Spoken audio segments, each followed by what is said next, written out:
आंदोलनजीवी कहा जा रहा है, क्या कहेंगे? ये तो प्रधानमंत्री के द्वारा जो बोला गया आंदोलनजीवी, ये सबसे ज़्यादा घटिया रवैया है। अगर वो आंदोलनजीवी किसानों को कहते हैं, मजदूरों को कहते हैं, छात्र नौजवानों को कहते हैं, तो उनको तो शर्म आना चाहिए कि आपके सरकार में आखिरकार आंदोलनजीवी पैदा क्यों ले रहे हैं। आपकी नालायकी है, आपकी बेवकूफ़ी की वजह से इस देश में लोग आंदोलनजीवी पैदा ले रहे हैं। और अगर आप इनको आंदोलनजीवी कहते हैं, आप हेडगेवार को क्या कहते हैं, गुरु गोलवलकर को आप क्या कहते हैं, दीनदयाल उपाध्याय को आप क्या कहते हैं, जो इनके ही पूर्वज हैं, जहाँ से इनकी जन्म हुआ है, आप गुरु गोलवलकर को क्या कहेंगे? फिर आप हेडगेवार को फिर क्या कहेंगे? आप अमृत डांगे को क्या कहेंगे?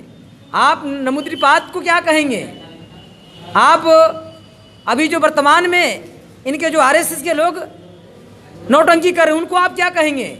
बीजेपी के लोग कभी गैस के दाम बढ़ता था, प्याज के दाम बढ़ता था, प्याज गला में करते थे, गैस टंकी लेके जाते थे, पैदल साइकिल चलाते थे, तो आप कौन सी जीवी थे? और जिस समय मंडल के विरोध में आप लोगों ने रथ यात्रा अडवाणी जी के समय में निकाला था और रथ यात्रा में बैठकर मोदी जी भी शामिल थे, तो आप कौन सी जीवी थे? इसलिए ये घटिया इनको ये शब्द का उत्पत्ति किया है। इसलिए ऐसा इनकी सोच बहुत गंदी है, देशवासियों के हित में नहीं है।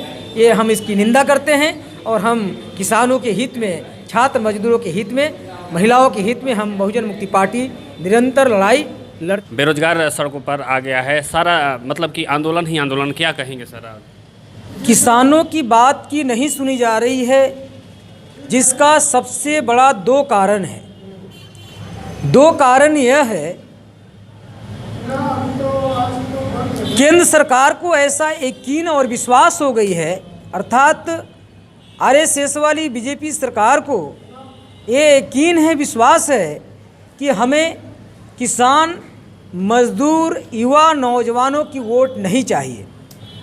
वोट नहीं चाहिए तो उसको पूरी की पूरी यकीन ईवीएम मशीन के ऊपर है कि हम किसानों की वोट, मजदूरों की वोट, हम इनके विरोध में कानून बना रहे हैं और वोट चाहिए तो हम ईवीएम मशीन से चोरी करके सरकार बना लेंगे। जैसे केंद्र में दूसरी बार सरकार बनाया और बिहार में बृहद पैमाने पर ईवीएम में वोटों की चोरी करके सरकार बनाया है, इससे सिद्ध हो गया। दूसरी सबसे बड़ी कारण है कि इस देश में राष्ट्रीय लेवल की जो समस्या किसानों की है, उस राष्ट्रीय लेवल की समस्या को समाधान करने के लिए किसानों के पास एक भी राष्ट्रीय लेवल की संगठन नहीं है। जब किसानों के पास एक भी राष्ट्रीय लेवल की संगठन नहीं है तो किसान अपनी समस्याओं को समाधान करने लायक नहीं हो सकता है।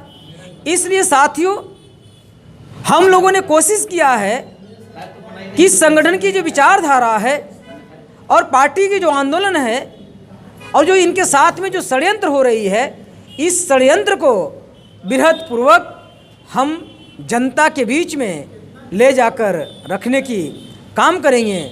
और ये हो रहा है और ये षड्यंत्र समझ रहे हैं, जा रही है, जनता के बीच में जा रही है। किसान को सिंपल कहना है कि जो हमारे विरोध में काली कानून बनी है, उस काली कानून को चेंज किया जाए, बदल दिया जाए और बदलने के बाद एमएसपी के लिए, वो गारंटी के लिए कोई कानून बनाया जाए। तो इस प्रकार से साथियों, वो केंद्र सरकार मानने के लिए तैयार नहीं है। अब तो किसानों की ये भी मांग हो रही है कि जो स्वामीनाथन कमेटी है, जो आयोग समिति बनाई गई थी, जिसको 18 नवंबर 2004 को कांग्रेस की सरकार में स्वामीनाथन कमेटी बनाई गई थी, जो कृषि वैज्ञानिक थे, साइंटिस्ट थे, उनके अध्यक्षता में साथियों राष्ट्रीय किसान आयोग बनाया गया था, जिसमें स्वामीनाथन की रिपोर्ट से हम लोग जानते हैं, ये स्वामीनाथन आयोग ने 4 अक्टूबर 2006 को अपना सिफारिश को सबमिट किया सरकार को। सबमिट करने के बाद आज तक सरकार ने लागू करने की काम नहीं किया। जब कांग्रेस की सरकार थी तो इसके ऊपर 8 बैठक किया, लेकिन लागू नहीं किया। नहीं, 5 बैठक कांग्रेस ने किया और 3 बैठक बीजेपी ने किया। साथियों, 2 टर्म कांग्रेस की सरकार रहा नहीं किया और बीजेपी दूसरे टर्म में आ गई है, ये भी नहीं किया, बल्कि उल्टा इनके विरोध में कानून बनाए। तो इससे सिद्ध होता है कि इनको डर नाम का चीज़ ही समाप्त हो गया है। उनको लगता है कि हमें इनका वोट ही नहीं चाहिए। ईवीएम मशीन के ऊपर इतना यकीन और दृढ़ विश्वास हो चुका है। इसलिए जनता को, भारत के नागरिकों को, किसानों मजदूरों को, किसान की जो विरोध में कानून बनी है, इसके साथ साथ में ईवीएम के बारे में भी बताने की ज़रूरत है। और मजदूरों की जो मुद्दा को दबाई जा रही है, जो 4 कानून बना 2019 में कोड ऑन वेजेज बिल बनाया, जिसके तहत 4 कानून समाप्त कर दिया। 2020 में औद्योगिक संबंध संहिता अधिनियम बनाया, उसके तहत 3 कानून को समाप्त कर दिया।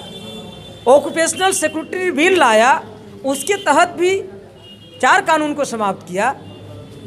तीसरा कानून साथियों बनाया, सोशल सिक्योरिटी बिल लाया, उसके तहत 9 कानून को समाप्त किया। मतलब 2019 में कानून बनाया, 2020 में 3 कानून बनाया, टोटल मजदूरों के विरोध में 4 कानून नया बनाया और 29 कानून को समाप्त किया, निष्प्रभावी कर दिया। तो मजदूरों के विरोध में है।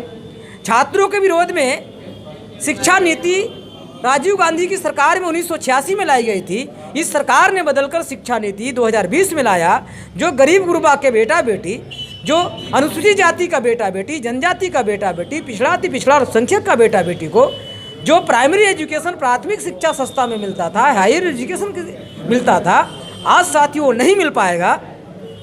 ऐसी घटिया शिक्षा नीति भारत के इतिहास में कोई भी प्रधानमंत्री नहीं लाया था। इतना घटिया नीति लाया गया है। इससे हमारा SC ST OBC के और माइनॉरिटी के बच्चों को शिक्षा समाप्ति के कगार पर पहुंच जाएगी। लगभग 28,000 एकड़ ज़मीन वो टाटा बिरला अंबानी के हाथ में बेचा जा रहा है। प्राइवेट स्कूल जो है, ये सारा के सारा जो है वो बनाने की काम टाटा बिरला अंबानी करेगा, तो हमारे बच्चों को शिक्षा नहीं मिलेगी। अब शिक्षा नहीं मिलेगा, रोज़गार नहीं मिलेगा।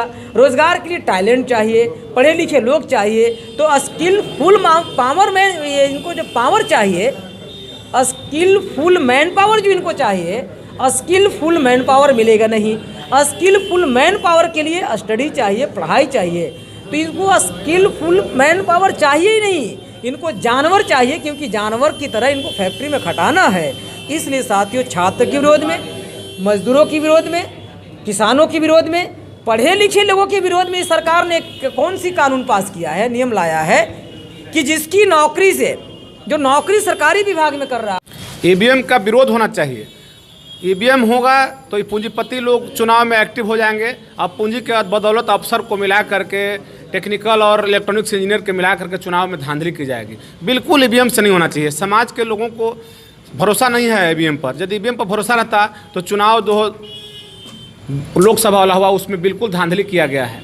ठीक है, विधानसभा वाला चुनाव में उतना नहीं, लेकिन जिस दिन चाहता है, जब चाहता है, भाजपा वैसे कर लेती है। जब देखिए, जब 3 चरण का काउंटिंग हुआ, आप देखे होंगे, 3 चरण के काउंटिंग में महागठबंधन आगे निकलने लगे। तो 2 बजे के दिन के बाद से ईवीएम और जो टीचर लोग का वोट दिए थे, कर्मचारी सरकारी जो वोट किए थे, वो काउंटिंग सुबह होना चाहिए था, शाम को करने के माध्यम से वो ईवीएम के बहाने नहीं हो पाया, तो ये वोट हुआ, उसके माध्यम से बेईमानी कर लिया। ईवीएम तो एकदम बिल्कुल रिजेक्ट होना चाहिए। और इस पर तेजस्वी जी को और जितने भी विपक्ष के नेता हैं, इस पर एकदम इन लोग के आमरण अनशन तक उतारू हो जाना चाहिए। ईवीएम नहीं होना चाहिए। आज गलत कर रहे हैं कि अभी सदन चल रहा है बिहार में और अब आवाज़ नहीं उठा ईवीएम पर। ईवीएम का बिल्कुल विरोध होना चाहिए। ईवीएम के माध्यम से समाज को लूट लिया जाएगा।